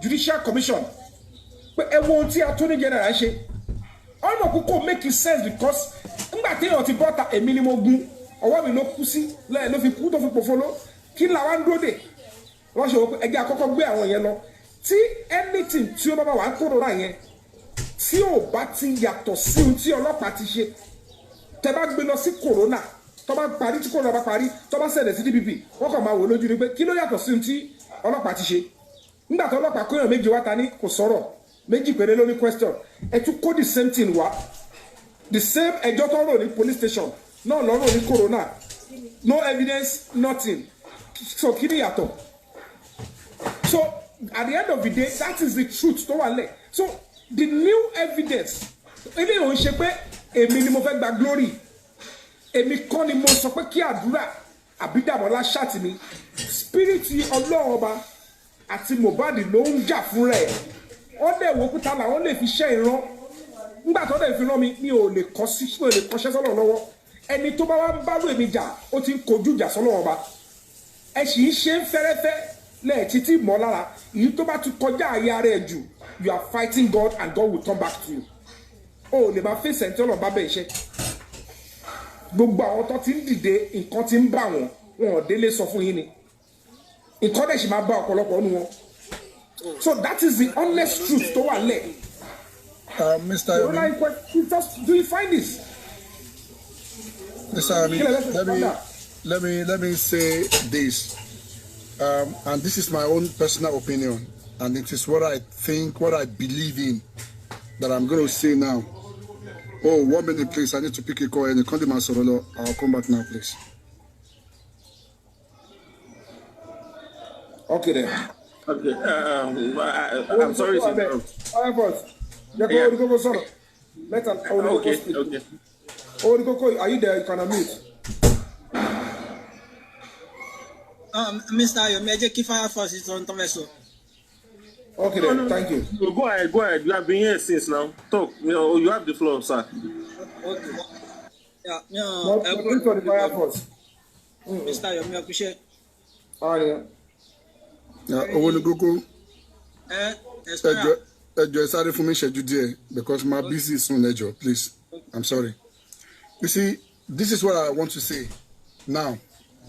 Sherry, another lead tí a bá rí as a second lead tó jáde ní corona inquest lánàá tó bá yẹ pé wọ́n padà argue ẹ̀ and kì í ṣe pé wọ́n argue ẹ̀ náà bọ̀ ẹ máa rí pé Sanshitu to represent Baba, interest Baba, want to compromise.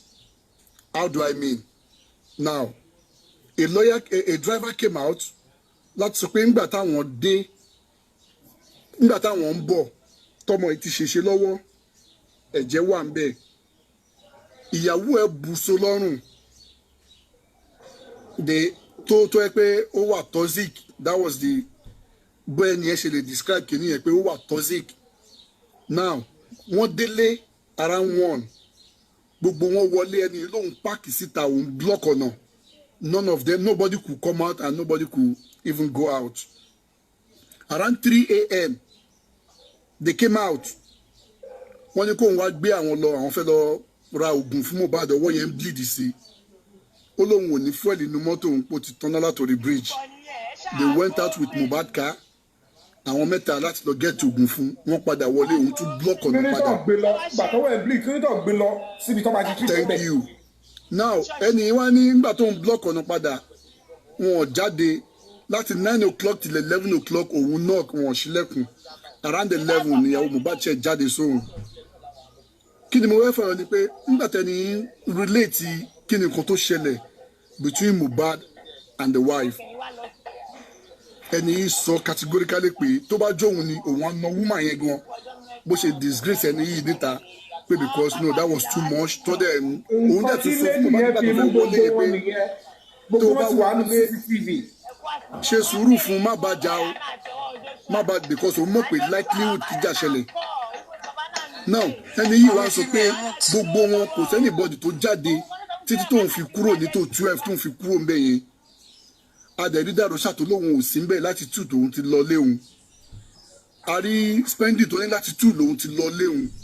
Ẹni yìí wá sọ relationship àárín Mohbad àti ìyàwó ẹ̀ nǹkan tí Sanshitu máa sọ lórí ẹnìkan ni pé they were like cat and rat. Ẹnu àti eyín àtàwọn máa ń jà. Kò question time tí driver yìí sọ pé níjọ́ Tuesday 10 o'clock lẹ́nìkan ti kọ́kọ́ pè wọ́n pé go and report yourself at the police station. Ẹni tó gbé lọ ṣó ti kú ẹni yẹn kọ́ ti phone. 11 o'clock on that same Tuesday ẹ̀gbọ́n òun tún pè òun pé lọ wo Facebook Mohbad tó gbé wọ́n mà ló ti kú òun sáré lọ wo Facebook òun rí pé ẹni yìí ti kú tòótọ́. That was around 12 o'clock on Monday and nọ́ọ̀sì dẹ̀ sọ pé around 2 lòun dé láti wá treat Mohbad and what is it called àdúrà sọ pé after 12 on Monday ẹni tó bá lóun rí Mohbad irọ́ ló pa. Spending tó lóun ti lọlé ní 2 o'clock Spending yẹn wà ní kóòtù yẹn lọ́ọ̀yà Sanshitu ò dìde láti pé ọ̀rọ̀ tọ́gbẹ́ni sọ ọ̀yà Spending wá kojú ọ̀gbẹ́ni driver yìí wọ́n ló ti lọlé ẹni yìí ló wà ń bẹ̀ and nọ́ọ̀sì tí ó sì ń bí bóyá tí lọ́ọ̀yà bá wà ń bí ẹni yìí ní 12 tóun lọ 9 o'clock níjọ́ Tuesday ni wọ́n ti pè òun wọ́n tún pè òun ní 12 o'clock lọ́ọ̀yà nọ́ọ̀sì dẹ̀ lóun wá treat èèyàn kan ní 2 o'clock. even ìyẹn nìkan kọ́ ló yẹ kó pe Spending padà. tani lọ́ọ̀yà treat. this account ẹ mọ̀ pé Spending òun náà confirm pé ó tweet ó náà òun tẹ̀lé wọn lọ sí chemist tí Wùmí yẹn sọ pé I didn't even know you joined them. gbogbo eléyìí tó wá ṣẹlẹ̀ yìí Sanshitu ò wá rí anything challenge. ó yẹ kó dá Spending padà sí witness box. lẹ́sẹ̀kẹsẹ̀ he says nothing. Kò dẹ̀ pé anybody pé kó wá challenge nǹkan tí driver yìí sọ pé 9 o'clock on Tuesday ni wọ́n ti pè òun pé Mohbad ti kú. Òun náà rí by 12 o'clock òun rí tí wọ́n ti publish pé Mohbad ti kú nínú news nínú Facebook. And Sanshitu said nothing about all of those than to say ó sọ ń pa àwọn méjèèjì pé wọ́n ń jà they are like cat and mouse wọ́n lè bára wọn jà but it wasn't that serious. Can you imagine that? Kí lọ́ọ̀yà tún máa sọ pé Ọlọ́run máa dá. Ẹni sùúrù ẹ̀rọ pé Sanshitu kò sọ pé ń jà ó ní pé they are arguing ló ń sọ. Instead of saying they are fighting. Fighting is different from arguments. Yeah, thank you for that correction. Only they were arguing now, which is normal. A wife and husband can argue. You can see why they were. And tí wọ́n fowó wa lọ gbà nìyẹn o. Can you imagine that? And they expect us to keep quiet. Ẹ wá sọ pé kíní yìí pé wọn ti compromise. Anyone ti agree. máa yí rí ibi tó yẹ kó ti gbé lead mi jáde kó ti challenge spending bẹ́ẹ̀ yẹn kó dẹ̀ challenge time tó sọ pé Mohbad kú yẹn pé nurse àti lawyer tó bá wà ń bí time tó sọ pé treat wọn náà ti kú ẹni ti kú báyìí. What do you have to say to that? He said absolutely nothing on that. That would and have he sees nothing on that it. would have helped the case. Spending would have given opportunity to speak his own truth. And he kept quiet. Ẹni tí sọ̀rọ̀ kí ló fẹ́ ṣe? Yes, ẹ̀wọ̀n ló wà lẹ́nu ọ̀nà náà. Kò dẹ̀ ní reason láti parọ́. Driver tó dẹ̀ mọ̀ pé anybody ò jáde. Ó fi mọ́tò block ọ̀nà ló sọ. Driver yẹn ti sọ pé àwọn mẹ́ta ni o. Spending will have been the person to tell us èèyàn mẹ́ta tó bọ́ síta tó lọ sí ilé. Yes, ẹ̀ sọ fún wa bẹ́ẹ̀. Exactly. Tàbá wa sọ pé Mohbad ò ní lọ́ọ̀yà wọ́n á máa sọ pé à ń ṣe kinní kan à ń derogate ẹnìkan. Can you see this? That tells you that lawyer wọ́n ti sọ ohun tó fẹ́ ṣe ó mọ ohun tó fẹ́ ṣe ó ti sọ bọ́ọ̀ ṣe máa rìnrìn yẹn and that is the way they were following. Mr. Expander ti gbàgbé ni pé Mr. Muyiwa sọ pé fìdí ẹ Mr. Niyi fìdí ẹ lọ́pẹ́ ẹ rántí fìdí ẹ lọ́sọ̀ tó ń jẹun. And even go after court ìgbà tó ń béèrè question lọ́wọ́ the way he was speaking mo ní ṣe lọ́ọ̀yà lélẹ̀ no passion nothing. Because it's their plan it's what they intend to say and they played it out simple as that. So what passion are you looking for? What passion were you expecting? Ó dẹ̀ ti gbowó tiẹ̀. He's been paid. God. So Cherry lead yẹn lásán should have been the second lead tó yẹ kó jà main because ní corona inquest yẹn Break the Silence Foundation kò lè lọ síbẹ̀ ó kàn lè lọ síbẹ̀ kó béèrè question but you know gbogbo wa mọ̀ tó ṣẹlẹ̀ tán fi kíkì àwọn the two lawyer yẹn jáde so ẹlòmíì ò lè wọlé but ìwọ ta wá sanwó fún tí lawyer yẹn sọ tí driver sọ nǹkan tó kábìtì yẹn and you still nothing to challenge even spending tó wà ń bẹ̀ on that spot kò ní kàn gbé wá sí box yẹn fún ẹ you still nothing in him táìmù tí nọ́ọ̀sì ló wá treat èèyàn sí táìmù tí driver yìí ni wọ́n ti ń pè òun tí driver yóò bá mẹ́ni tó pè tó ń bá lọ ṣe forensic orí fóònù ẹ̀ on that day wọ́n á rí nọ́mbà tó pè you said nothing ó kàn sọ̀rọ̀ lórí pé they are arguing they are like a cat and mouse you know they can argue which is normal between husband and wife come on that shows he's not fighting for Mohbad he's not representing Mohbad. Anyway, láti kó ọ̀rọ̀ lady Wunmi yẹn lápá kan náà àlékún dànù. Ó ní justice tẹ́yìn public. So thank you for the time. Ó yàtọ̀ sí justice tí bàbá Mohbad wá in her words. I don't know who had it when she said it. Yeah, she said it. Right. She said She's it. Right. She said it and Mama Mohbad said it as well. Ó fi àpọ́nlé fún in public. Mama Mohbad said it as well. Ó yàtọ̀ sí o so we just have to understand. Èmi kọ́ gbogbo sọ. Ẹ má gbàgbé Wunmi náà tún sọ pé tàbá mọ̀ tó bá sọ the real thing nípa bàbá Mohbad pé wọ́n máa sòkò pa pé gbogbo máa sòkò pa bàbá Mohbad. Ìyá Mohbad náà tún wá dáhùn pé autopsy yẹn kí ni olófo lè máa bá débẹ̀ ṣé kò parọ́ ṣé ìyá Mohbad parọ́. Nítorí ẹ fẹ́ kò tọrọ ohun tó ti lè mú ìyá Mohbad tó sọ pé ẹ fi àdúrà lẹ̀ fi Wunmi lẹ̀ ẹ lọ gbé zomo why was that. Àní pé ìyá Mr. Yomi, the simple answer to that, I'm sorry to interrupt. Ọ̀rọ̀ yẹn kẹnu ju nǹkan tá a understand lọ. Ẹ ṣe rí ìyá Mohbad tẹ́rí ìyá Mohbad Yomi èmi believe ìyá yẹn gan ju bàbá Mohbad lọ I'm telling you the truth. Ìyá yẹn máa ń sàwọn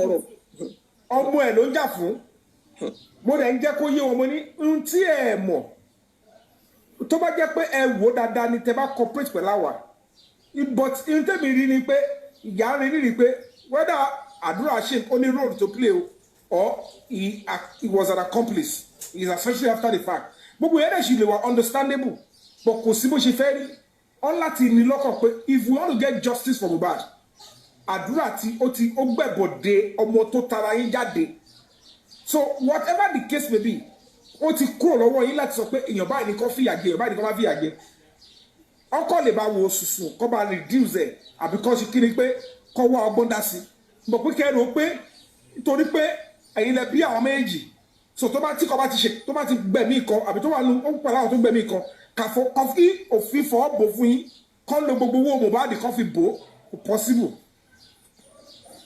it's possible.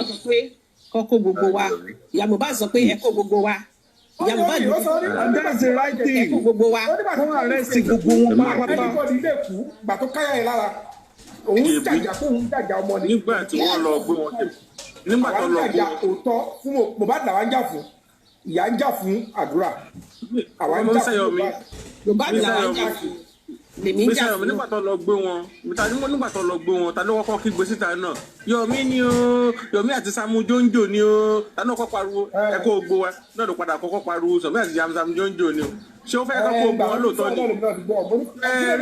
ni these people they are hypocrites. Fire Force ẹ lọ wo fídíò ẹ dáadáa padà nígbà tó ní kọ́lọ́pàá kó everybody mo ní ó yìí máa padà débẹ̀ ẹ lọ gbọ́ dáadáa mo ní ibi tí kò máa padà dé èmi ti sọ fún ọ ó máa padà débẹ̀ àti sprite o irú yìí kò ní bàjẹ́ tó sákiri yẹn ó ń ṣe society ni ní ogún ọdún ni ó máa padà jó lọ́wọ́ wọn ò lè yé I get saying so nǹkan mi kọ́ máa ní sọ mẹ́rin yẹn and guys let's keep praying kọ́lọ́ ọba kó fún wa lẹ́nu gbogbo àtàláfíà torí option tó ní báyìí ni pé kọ́ máa sa oògùn kọ́lọ́ máa yẹ ká pa àwọn káwa kàbá lu pápẹ́ ayé nobody can kò sẹ́ni tó lè wà perfect you can't be perfect in whatever you be careful let me say your perfect carefulness but I will play my part I will see the best I can to stand by the public because I have a mandate to want to be honest with the public and ìyí tẹ́mi dẹ̀ ṣe mo mọ̀ pé by the time we get to the end of it ẹni tó máa mọ̀ kóhun ti ṣẹ̀ mí tóhun ti ṣẹlẹ̀ dá mi á padà mọ́ ẹni tó yẹ kó máa ti padà forí ẹ̀ gbé ègbón ayérayé á padà rí but everything I have said ẹ rí i pé eventually gbogbo ìtẹ́ pèlú rọ́bẹ̀ tẹ́rù pé Yomi sọ lásọ̀dùn ẹ rí i pé kò sí tí mo sọ jáde báyìí mo fọlọ́ bàbúrà mi ní ohun tí fẹ́ ṣe mo rí bí pé mo ṣe wá fáǹsì wèrè kan mo believe say people I'm doing well for myself I'm just helping so mi ní láti sọ̀rọ̀ kan tó dùn láti fi encourage anybody àbí kí n parọ́ I have said everything according to the truth ó lè jọ pé nítorí ojú ẹkú social media bóyá ń sọ ẹlòmíì ọpọlọ ẹ kó reverse ẹlòmíì ògiri psychiatric hospital tó wó ló jẹ́ kó dàpọ̀ mọ́ wa ẹlòmíì wọ́n fi fóònù tọ́jú ẹni ẹlòmíì ẹni bí ni so tẹ bá sọ̀rọ̀ tó bá make sense lórí social media ẹlòmíì kò sí bóyá fẹ́ sọ ó máa gbé bá bòmíì ẹ rí i pé from the account mo sọ pé wọ́n gbélẹ̀ ohun tí ó CCTV neighbor ẹ rí i pé CCTV neighbor rà wá ìjáde tínú ilé bàbá dọ̀mà sì jáde gbogbo ohun tí mo sọ délẹ̀ ẹ rí i pé ó máa padà ṣẹlẹ̀ torí pé the real justice sísìn tàbá ti lè gbá àwọn ilé ìṣẹ́gbẹ̀ẹ́ pé ẹ wá ẹ̀yin lẹ bímọ yín ẹ má wọrí stay one side you can't be a judge in this part of case you can't help us to find anything because if it is tilting towards any of you you can compromise so àti bàbá o àti ìyá o there will be conflict of interest stay neutral the public who owns the fund who owns the body and the institution and the NGO they are taking over and then we will make sure we interface with it we stop ẹni pọlọpàá máa sọ ẹni tó yẹ kó sọ the suspect in the family yẹn wọn máa sọ di kíákíá because kò sí time yes public ló ń bèrè so by the time we do that ẹjọ́ yẹn máa lọ bó ṣe yẹ kó lọ wọ́n á realize pé gbogbo threat tó ń fún orin threat wa yẹn gbogbo ìtọ́ ń ṣe they would have done more kọ́ tó lè kọrin wọ́n máa ti ṣe nǹkan tó le jù tẹ́ àfojú rí lẹ́yìn so that is why you see that some people when they see the body language of these people they lay back àwọn ilé gangan ni wàhálà àwọn ló fi wá ń pẹ́ àwọn ká but àti torí bọ̀ we have to see to the end but it might not be the same timetable lẹ́yìn ro so if you are tired it's okay if it affects your mental health it's okay but if you are strong enough to fight on and you are not the type that you have a mind of your own and you stand firm continue because at the end of the day not all this crowd will be to the end of this justice for bad by the time the truth will be established ọ̀pọ̀ lápè díẹ̀ láfihàn many are called but few will eventually be chosen and whatever the case may be whatever we achieve it's still going to be the benefit of everybody so we move on and we march on justice will continue to seek and luta continua and victory asanta so no retreat no surrender. No surrender. Mr. Webis, I'm going to say this, sir. Just 1 second. I'm sorry to interrupt, sir. To our people out there, we know a lot of people are already so disappointed. How some people are so down about what is going on. Please do not give up, because one queer or no bad boy. And to them queer go could at least stop about you man so my can't give up. Justice for Mohbad is justice for all. And let us not forget, àwọn tó máa bàjẹ́ dé tó ń kú máa bàjẹ́ dé ńsìn wọ́n ti bàjẹ́ tó máa bàjẹ́ dé ojú ẹ̀ but not that ti já ńsìn. Please let us summon courage. Let us move on. Let us gather efforts. Let us fight hard. Now we have many things to do now.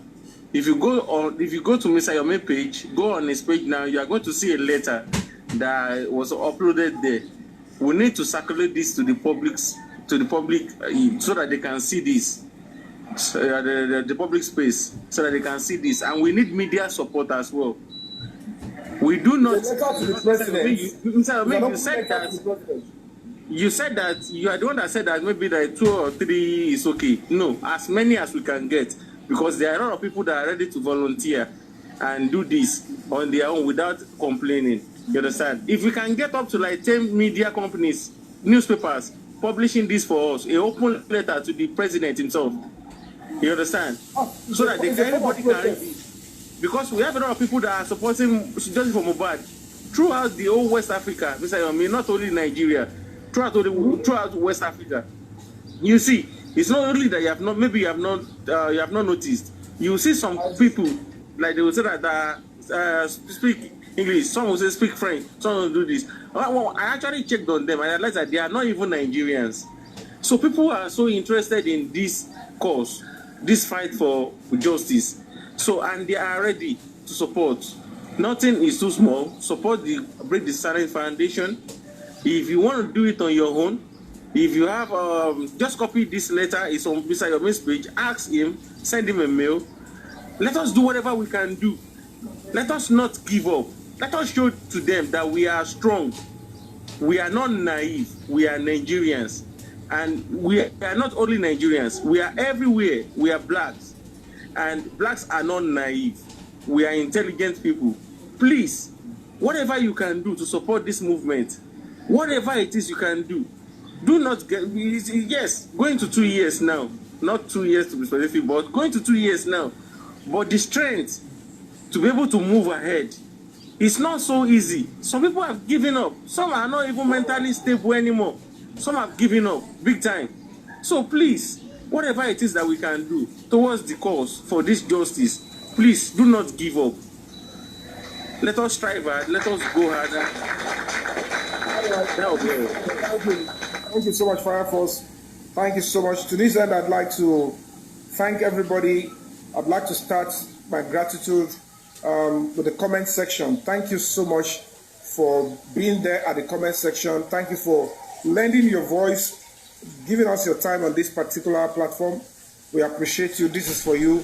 Comment section on Break the Silence Foundation TikTok platform. This is for you guys.